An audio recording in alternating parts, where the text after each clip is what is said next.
Hello everybody, it's Jen. I thought I'd do a color me video today. I forgot to show this stamp set before I started coloring here, but this is Tailored Expressions and it's the Peek-a-Boo Easter stamp set. It's absolutely adorable. I'm going to be doing a 10 Easter card video, and so I thought I'd go ahead and show how I colored the images so that I didn't have to show the coloring in the video in order to save time. So as you can see here, I'm starting with the bunny. I wanted the bunny to look white, but of course wanted to make sure it had some shading and some coloring so that it wasn't just white paper. So I'm using a combination of Spectrum Noir markers and Copic markers today. I'm using the IG1 from Spectrum Noir and then the C1, which if you only have Spectrums, you could use the IG2 here. And then I'm using the colorless blender in order to really push back that color and make the bunny look white. So you'll see as it dries, it's really going to turn more white than it looks now. Right now it's looking a little gray, but I promise you it will go to a white color. So I'm going to also use pinks for the cheeks. So I use PP1. You can use R20 for a Copic marker. And then I'm using PP3 as a little bit of a darker shade here just to give it some shadows. And then I'll be using the blender pen as well with the pink. So just doing a little bit of the C1 gray over the ears to mute out that pink on the ears, and then I'm going to move on to the little sheep. And so I thought because it was Easter, I would do some fun coloring on the sheep. So I'm going to do it in blues. So I'm using the BG10 in the Copic. If you're using Spectrum Noirs, you can use the BT1. And then I'm using BT2 and BT3 for the shading. So I just want to make sure that the darkest colors are kind of under its little tuft of hair on the head, and then there'd be some shadow just above the body, and then the arms and the feet would be shadowed. They'd be the darkest colors because the body would cast a shadow on it. So I'm going in now with the darkest color here, and then I'm going to go over that with the middle shade, which is the BT2. And I just want to make sure that I'm getting a little pink on the ears and on the cheeks before I continue. So I'm using the PP1 again.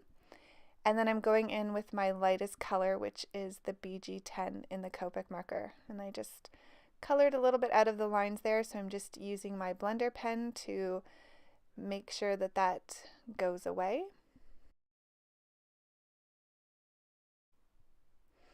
So I'm just going to finish coloring up the face here with the lightest marker, and then I am going to start with the little tufts of hair. So I just want a little bit of color. Again, like the bunny, I want it to be white, but I do want there to be a little bit of color. So I'm using the C1, and I'm using little circular motions so it looks like little round hair.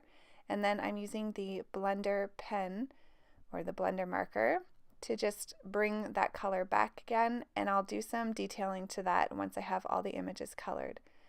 So now I'm moving on to the chick, and I'm using LY3, CT2, CT3, and CT4. So I'm just outlining the image with my lightest color, which is the LY3. I'm going to put a little bit of cheek color in there again just before I continue. And then I'm using the darkest color, the CT4, really sparingly here, only in minimal spots just to emphasize the darkest parts of the shading.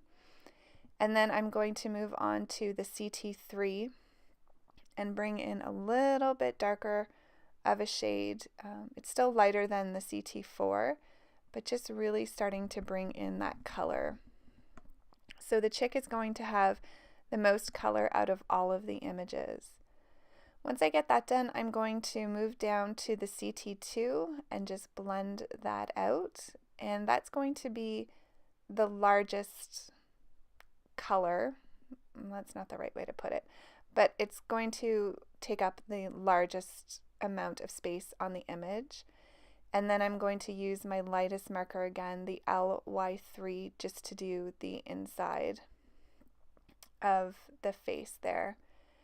And then I'm going to bring the cheeks back in just to make them a little bit darker. And you can see now that the bunny is quite white. It's really pushed back the color, which is great. That's exactly how I wanted it to look. And now I'm going to use some pinks here, some PP3, which is actually lighter than the PP2, and the PP4. So again, just going around the image with the darkest of the colors, doing a little tip to tip here just to blend the 2 and the 4, filling that in with the lightest color.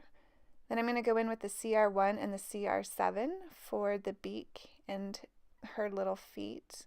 These images are so adorable, they kill me.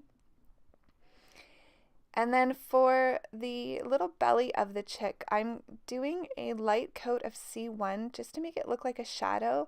And over top of that, the LY2, a very light yellow, and then blend that out. And it almost looks like the yellow is a little bit dirty, giving it a shadow. It looks really cute in person. So now I'm going to do some detailing. So I'm doing some dot details on the cheeks using a white Jelly Roll pen. And then I'm doing some flicking swirls on the sheep on both parts of her hair, both on her head and on her body. You can't really see it here in the video, but in person it really gives it a sweet texture and makes it look like it's curly little sheep hair. And just going to do the dot detailing on all their cheeks. So moving on to the chick now. And then I'm going to do a little bit of white on the heart. And then I'd use the black glaze pen for the eyes on the bunny. And now it is complete once I had the little white detail on top of the black glaze pen. So here's a picture of how those turned out. Thanks for watching. See you all really soon.